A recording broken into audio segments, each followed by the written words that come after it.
हूँ। दाल 200 रुपए किलो बिक रहा है और मोदी जी को महंगाई समझ में नहीं आ रहा है। ये इस देश की परिस्थिति पैदा हुई है। इस परिस्थिति में ये जरूरी हो जाता है कि लोगों को ऐसे ऐसे मसलों पर भड़काया जाए जिसका वास्तविक जीवन से कोई लेना देना नहीं है। कहते हैं कि जेएनयू का विद्यार्थी देशद्रोही होता है। कैसे कैसे देशद्रोही होता है? कहते हैं कि देशद्रोह का आरोप लगा है। हम पूछते हैं कि आरोप किसने लगाया है? इस देश में भाजपा को छोड़ करके, आरएसएस को छोड़ करके जेएनयू दूसरा किसी को देशद्रोही नहीं लगता है। और इनको देशद्रोही नहीं लगता है, इनको देशद्रोही इसलिए लगता है कि हम मोदी जी से सवाल पूछ लेते हैं। मोदी जी को कहते हैं कि मोदी जी जो आप 5 लाख का सूट पहनते हैं, उस सूट को जो बनाने वाला आदमी है, इंसान है, उसका बच्चा स्कूल नहीं जाता है। ये सवाल हम उनसे पूछ लेते हैं। हम सवाल पूछ लेते हैं कि खेतिहर मजदूर जिसको उसकी दिहाड़ी नहीं दी जाता, उसका हम लोग बोलते हैं दिल्ली में कि बोझ नहीं देते हैं ठीक से मालिक लोग, तो वो जो जाने वाला है, खेत में काम करने वाला है, उसके पेट में अनाज नहीं पहुंचता। हम ये सवाल पूछ लेते हैं कि कारखानों में काम करने वाले मजदूर हैं, उनके बच्चों को शिक्षा क्यों नहीं मिलती? हम ये सवाल पूछ लेते हैं कि आंगनबाड़ी में काम करने वाले का बच्चा जेएनयू पहुंच कर जब पीएचडी कर लेता है तो उसको रोजगार क्यों नहीं मिलेगा? ये सवाल हम पूछ लेते हैं। और ये सवाल जब पूछ लेते हैं तब हमको लगता है कि इसके सवाल को देश विरोधी सवाल पूछ लिया जाता है। मैं पूछना चाहता हूँ कि मैं भारत का रहने वाला हूँ, भारत की बात कर रहा हूँ, मैं कोई मलेशिया की बात नहीं कर रहा, मैं हिंदुस्तान के समाज की बात कर रहा हूँ। यहाँ जो गरीब किसान मजदूर हैं उनकी बात कर रहा हूँ, जो दलित पिछड़े आदिवासी हैं उनकी बात कर रहा हूँ, जो गरीब किसान मजदूर महिला है, बच्चे हैं, उनकी बात कर रहा हूँ। तो मैं देश की बात कैसे नहीं कर रहा? क्योंकि इनका जो देश का नजरिया है और हमारा जो देश का नजरिया है उसमें जरा अंतर है, उसमें जरा फर्क क्या है कि हम कहते हैं कमाने वाला खाएगा, लूटने वाला जाएगा, और ये कहते हैं कि लूटने वाला हमारा पीठ थपथपाएगा। अभी आप लोग एक तस्वीर देखे होंगे कि मोदी जी का पीठ थपथपा रहे हैं और कह रहे हैं कि चलिए मोदी जी जरा हमारा जियो का प्रचार कर दीजिए। तो ये देश के प्रधानमंत्री घूम घूम करके सिम बेचे हैं। भाई साहब, इस देश की जनता ने आपको वोट दिया था महंगाई कम करने के लिए, भ्रष्टाचार कम करने के लिए, काला धन वापस लाने के लिए, रोजगार पैदा करने के लिए, लोगों को शिक्षा देने के लिए और समाज में सौहार्द का कायम करने के लिए। लेकिन आप क्या कर रहे हैं? आप विमान पे सवार होते हैं और दुनिया का चक्कर लगाते हैं, और जब घूम करके आते हैं तो बाबा जी से ज्ञान लेकर के सील बेचने में जुट जाते हैं। तो जब ये जो आप काम करते हैं उस पे जो पढ़ा लिखा इंसान है वो सवाल उठाएगा, वो सवाल पूछेगा, और वो जब सवाल पूछेगा तो उस सवाल को भटकाने के लिए आप कहेंगे कि ये लोग पाकिस्तान का समर्थक है। मोदी जी, पाकिस्तान का समर्थक नहीं, हम बिहार के लोग हैं। देश की आजादी में बिहार के लोगों ने जान दिया है, कुर्बानी दी है, और आज भी पूरे देश में घूम घूम करके इस देश की अर्थव्यवस्था का पहिया हम घुमाते हैं, ठेला चलाते हैं, रिक्शा चलाते हैं, दिल्ली से लेकर कलकत्ता तक, कश्मीर से लेकर कन्याकुमारी तक लोगों के यहाँ काम करते हैं, मजदूरी करते हैं, आपकी अर्थव्यवस्था की गति को आगे बढ़ाते हैं। हम हिंदुस्तान के लोग हैं, पाकिस्तान से हम लोग पहले लड़ना नहीं। लेकिन आप ये बात बोलते हैं, आप ये बात इसलिए बोलते हैं कि आपको लगता है कि एक गरीब का बच्चा जब गरीबी की बात करेगा, एक बिहार का बच्चा जब बिहार की उन्नति की बात करेगा तो इनका पोल पट्टी खुल जाएगा, और इस पोल पट्टी को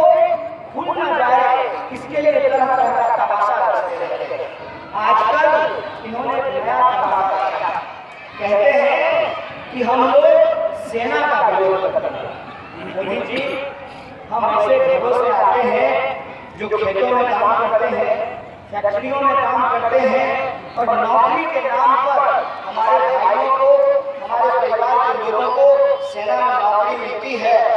आपको अगर बहुत प्रेम है सेना से तो एक सवाल आपसे पूछना चाहते हैं कि आपने जो विकलांगता पेंशन है, सेना में जो लोग घायल होते हैं, विकलांग होते हैं, उनके पेंशन को आपने क्यों किया, कम क्यों किया, ये सवाल हम आपसे पूछना चाहते हैं।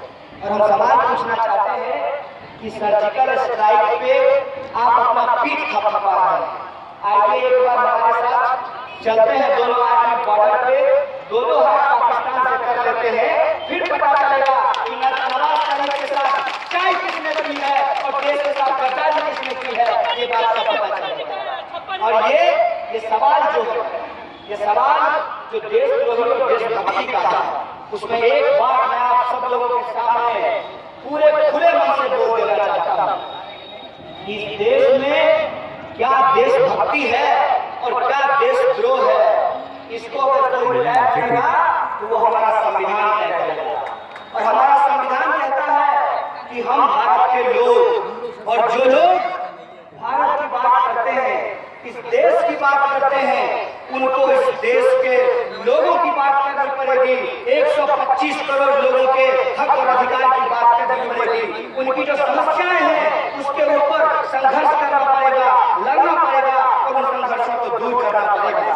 और इस नजरिए से जब हम देखते हैं तो हम मानते हैं कि जो किसान खेतों में किसानी कर रहा है वो देशभक्त है, जो मजदूर खेतों में दिहाड़ी मजदूरी कर रहा है वो देशभक्त है, जो मजदूर फैक्ट्रियों में अपनी जान दे रहा है वो देशभक्त है, जो टीचर विद्यालयों में और विश्वविद्यालयों में बच्चों को पढ़ा रहे हैं वो देशभक्त हैं। और ये तमाम लोग जो लाठी लेकर, राइफल लेकर आपकी सुरक्षा में खड़े हैं, ये लोग देशभक्त हैं। जो विद्यार्थी अपनी पढ़ाई करता है वो लोग देशभक्त हैं। और देशद्रोही कौन है? देशद्रोही वो है जो देश के संविधान को नहीं मानता है। देशद्रोही वो है जो कहता है कि आरक्षण नहीं होना चाहिए। जब संविधान ने हमको आरक्षण का अधिकार दिया है तो आरक्षण के खिलाफ जब आप बोलते हैं तब आप देश के खिलाफ बोलते हैं। और आरएसएस का प्रमुख मोहन भागवत बोला था कि आरक्षण को खत्म कर देना चाहिए, इसलिए वो देशद्रोही है, हम देशद्रोही नहीं है। ये सवाल जब इस देश की जनता ने आपको वोट दिया और इस नाम पे वोट दिया कि आप 15 लाख रुपया उनके खाते में पहुंचाएंगे, और जब आप अपने वादा खिलाफी करते हैं, अपने वादे से मुकरते हैं और झूठ मूठ का मुद्दा उछाल करके चुनाव जीत करके जनता को भूल जाते हैं, लाखों करोड़ों का घोटाला करते हैं, आप देशद्रोही हैं। ये सवाल मैं आपसे पूछना चाहता हूं। मुझे बताइए कि कोई इंसान अगर देश की अर्थव्यवस्था में चोरी बेईमानी कर रहा हो तो वो देश का नुकसान कर रहा है कि नहीं कर रहा है? और अभी दाल की बात हमने की थी, दाल के खरीद बिक्री में 1,98,000 करोड़ का घोटाला किया गया। और ये घोटाला करने वाले कौन हैं? ये घोटाला करने वाले हैं मोदी जी के सबसे प्रिय अदानी जी। और ये अदानी जी 1,98,000 करोड़ का दाल घोटाला कर लेते हैं और इस पर चूस शब्द सरकार के द्वारा नहीं बोला जाता है। मोदी जी ने कहा कि हर साल हम 2 करोड़ रोजगार पैदा करेंगे। सरकारी आंकड़ा बताता है, सरकारी आंकड़ा कि इस साल सबसे कम रोजगार पैदा हुए और सबसे ज्यादा बेरोजगार पैदा हुए। और एक साल में 1,35,000 करोड़ मात्र रोजगार पैदा किया। न रोजगार पैदा हुई, न आपके खाते में 15 लाख रुपया आया, न महंगाई कम हुई, न दलितों, पिछड़ों, आदिवासियों और महिलाओं पे अत्याचार कम हुआ। मुझे बताइए कि किसका अच्छा दिन आया? हमको लगता है कि इस देश की जो गरीब जनता है, इस देश की जो जमहूरियत है, इस देश के जो अक़लियत के लोग हैं, जो दलित, पिछड़े, आदिवासी लोग हैं, उनका अच्छा दिन तो नहीं आया है। अच्छा दिन किसका आया है? जो देश में जियो इंडिया कह रहे हैं, जो कह रहे हैं कि ट्वीट करने से देश बदल जाएगा, जो कह रहे हैं कि सूट बदलने से देश बदल जाएगा, जो कह रहे हैं कि अलग अलग देश को बदल करके घूमने से देश बदल जाएगा, उनका अच्छा जाएगा।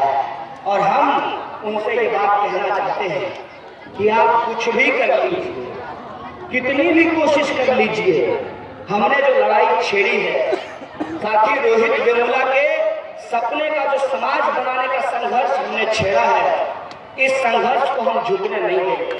और हमारा जो संवैधानिक अधिकार है बराबरी का, न्याय का, उसको हम कम नहीं होने देंगे। और हम समाज को तोड़ने की बात नहीं करते, हम बार बार समाज को जोड़ने की बात करते हैं। कुछ लोग कह रहे थे, एक हमारे जानकार हैं मैथिल ब्राह्मण जी एक बार आए हमारे यहाँ जेडीयू में, बोले सब बात तो ठीक है कन्हैया जी, लेकिन आप लोग ब्राह्मणवाद मुर्दाबाद क्यों कहते हैं? हमने कहा पंडित जी आप गुस्सा में बेकार हैं, आप तामस खाना थोड़ा कम। हम बताते हैं कि ब्राह्मणवाद का मतलब क्या होता है। हम ब्राह्मणवाद मुर्दाबाद बोल रहे हैं, ब्राह्मण मुर्दाबाद नहीं बोल रहे हैं। ये बात को आप समझिए कि जो लोग समाज के अंदर ऊंच नीच में विश्वास करते हैं, जो लोग कहते हैं कि पांचों उंगली बराबर नहीं हो सकता, जो लोग कहते हैं कि संविधान ने तो हमको बराबरी का हक दे दिया लेकिन समाज में बराबरी कभी लागू नहीं हो सकती, वो सब लोग ब्राह्मणवादी हैं। जो लोग कहते हैं कि महिलाओं को पुरुषों के बराबर अधिकार नहीं दिया जा सकता, जो लोग कहते हैं कि दलितों को ब्राह्मणों के बराबर अधिकार नहीं दिया जा सकता, जो कहते हैं कि अति पिछड़ों को पिछड़ों के बराबर अधिकार नहीं दिया जा सकता, वो सब लोग ब्राह्मणवादी हैं। और ये व्यवस्था ब्राह्मणवादी है। और इस ब्राह्मणवादी व्यवस्था में कमाने वाला जो होता है, चाहे वो खेतों में काम कर रहा हो या कहीं भी मजदूरी कर रहा हो, उसको उसका श्रम का कीमत नहीं दिया जाता है। और जो लूटने वाले होते हैं वो दिनों दिन मोटा होते जाते हैं, बुआरी मछली की तरह मोटाते जाते हैं। और जो काम करने वाला इंसान है वो दुबला होता जाता है और उसका पेट और पीठ जो है वो सटक करके एक हो जाता है। और दूसरा जो लोग लूटने वाला है उसका पेट जो है वो एवरेस्ट की तरफ बढ़ता हुआ नजर आता है। ये जो अव्यवस्था है, ये जो गैर बराबरी है समाज के अंदर, उस गैर बराबरी को हम मुर्दाबाद कहते हैं। हम किसी जाति विशेष के खिलाफ नहीं हैं।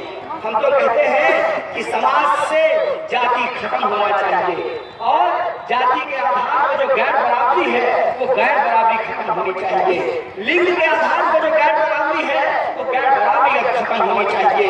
और बार बार चुनाव से ठीक पहले दंगा करा करके, लोगों को बांट करके, इंसानों को धर्म के आधार पर बांट करके जो नफरत की राजनीति की जाती है वो नफरत